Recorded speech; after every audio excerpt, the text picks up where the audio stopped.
जी, बहुत बहुत धन्यवाद हरिकेश जी, आप आए, आपने अस्वस्थ होने के बावजूद आपने वक्त निकाला, बहुत बहुत धन्यवाद। और आप चाहे बीच में कभी भी साइन ऑफ कर सकते हैं, और आप आराम कीजिए, रिलैक्स कीजिए। आप मैं नहीं सर, गिरीश मैं भाई गिरीश सर को भी आपके सुनूंगा, जब पास। गिरीश जोशी सर को भी सुनना चाहूंगा थोड़ा। जी जरूर, जी जरूर। गिरीश भाई, आपने सुना दोनों को, हरिकेश जी को भी और आलोक जी को भी। अब शायद भारत में बैक सीट लेने का वक्त आ गया है। वक्त आ गया है कि जो चुप्पी आपके सामने है इस देश में, अब और गहराती हुई शायद आपको नजर आएगी बहुत जल्दी। हाँ, एक आधी वॉइस जैसे राहुल गांधी की फिर भी मुखर होके सामने आ रही है, बीच बीच में कुछ वॉइसेस आपको सुनाई देंगी, लेकिन अधिकतर आवाजें अब शायद और ज्यादा शांत होती हुई आपको नजर आएंगी। अखबार और मीडिया, जिनमें से कुछ हिस्से रह गए थे, वो भी आपको कुछ और शांत होते हुए नजर आएंगे। जब शांति बहुत गहरा जाती है, जब शांति उस लेवल पे आ जाती है जिसे हम कब्रिस्तान कहते हैं, तो फिर उसके बाद एक नई सुबह होती है। जो हरिकेश जी ने कहा कि किसी भी देश की इतिहास में देखा जाए तो 10, 15, 20, 30 साल का समय बहुत छोटा समय होता है, और यहाँ कोई अजर अमर तो है नहीं, जो भी व्यक्ति आया कभी ना कभी तो जाता ही है। और मोदी जी भी, भगवान करे वो स्वस्थ रहें और लंबी उम्र शतायु प्राप्त हो, लेकिन शतायु हो जाएंगे तो भी और 25 साल जी लेंगे।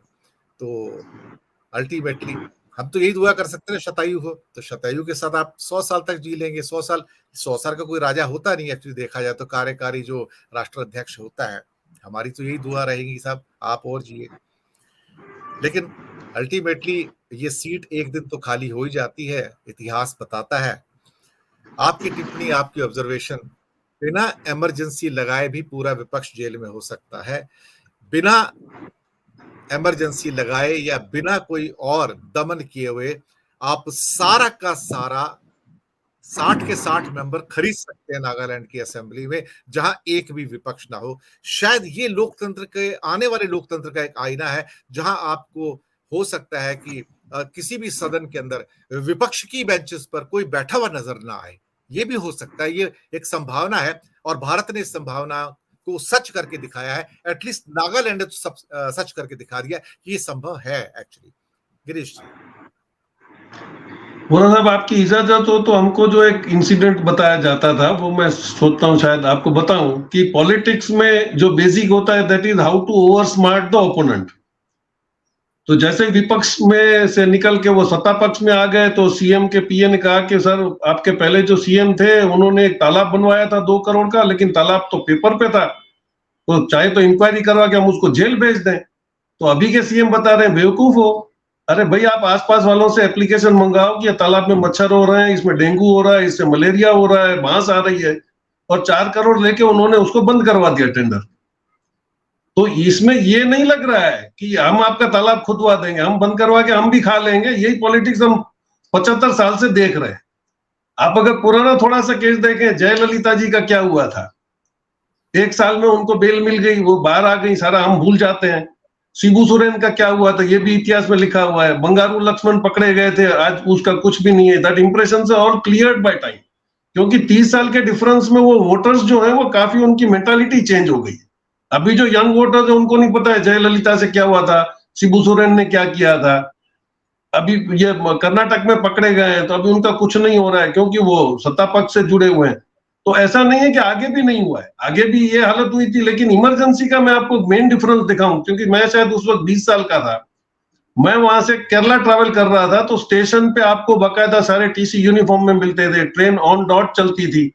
तो इमरजेंसी का मल्टीपर्पज ये था कि पब्लिक खुश हो जाए और विरोध पक्ष है वो डर जाए। यहां पर ये सिचुएशन नहीं है, यहाँ पे तो पब्लिक भी डरी हुई है, अधिकारी भी डरे हुए हैं, ऑपोजिशन भी डरा हुआ है। लेकिन वो जो पॉलिटिकल वॉर की स्ट्रेटेजी है उसमें 2 वॉर होती है, एक ओपन फील्ड वॉर होती है, एक गोरिल्ला वॉर होती है।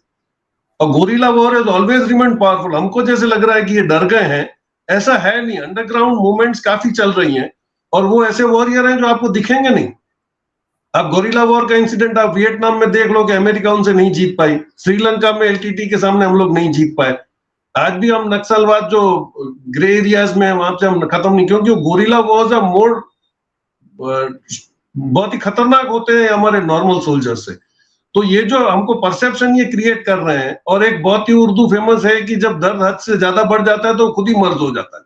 आप सबको पकड़ पकड़ के अंदर कर रहे हो, ये आप ही के वोट काट रहे हो आप, क्योंकि डर का माहौल तो किसी को भी पसंद नहीं है। आज पब्लिक भी समझ रही है, आज नेताओं को अंदर कर रहे हैं तो कल हमको भी करेंगे। लेकिन लालू प्रसाद जी ने एक बार बोला था कि जब जब मैं जेल में होता हूं तो मेरे वोट परसेंटेज बढ़ जाते हैं। तो ये भी एक मैसेज जा रहा है कि आप अंदर करोगे तो फिर हार जाओगे। तो if you can't convince confuse, ये स्ट्रेटेजी अभी चल रही है। It is absolutely liquid situation. और जहां पे हम लोग लोकल वर्कर्स से बात करते हैं, लोकल सेंटिमेंट से बात करते हैं, तो उनका तो अभी भी वही दे है कि हमारा धंधा खत्म हो गया, हमारे पास नौकरियां नहीं है, बच्चे क्या करेंगे, फ्यूचर क्या है। 8 लाख आदमी अगर सिटीजनशिप छोड़ रहे हैं तो ये वही लोग हैं जिनको डर है कि आज हमने इनके टर्म में चोरी तो कर ली, कल और सरकार आएगी तो हमको अंदर कर देगी, तो उन्होंने सिटीजनशिप ही शट कर दी।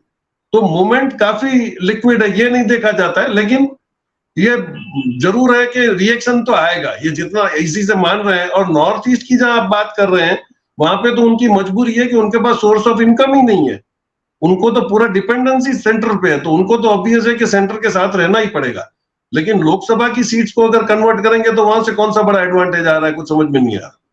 तो जो बड़े स्टेट्स हैं वो अभी भी लिक्विड स्टेटस में है, वो अपना भी अभी भी ग्राउंड वर्क कर रहे हैं। और ऑपोजिशन का जहां तक सवाल है, अभी ये सबक सीख गए हैं कि सारे पत्ते अभी खोलने नहीं है। ये एकता की कभी बात करते हैं, फिर निकल जाते हैं, फिर नहीं करते हैं।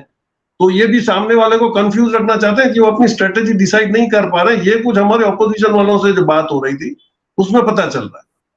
तो we will, it will be very interesting कि देखें 3 महीने के बाद। और सबसे सर, आप तो बहुत अच्छे से जानते हो कि सबसे बड़ा वनरेबल अगर कोई वर्ग है तो वो ब्यूरोक्रेट्स का है। वो जैसे ही हवा देख लेंगे तो 6 महीने के बाद वो कुछ भी गेम कर देंगे, और ब्यूरोक्रेट्स रन द कंट्री।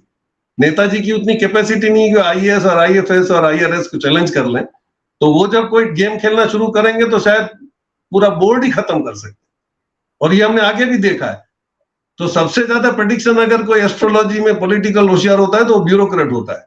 तब वो ब्यूरोक्रेट्स का 6 महीने के बाद जो रवैया होगा ये बताएगा कि इलेक्शन का रिजल्ट क्या होने वाला है। पूरा सा जी, बड़ी महत्वपूर्ण बात कही। जाते जाते मैं हरिकेश जी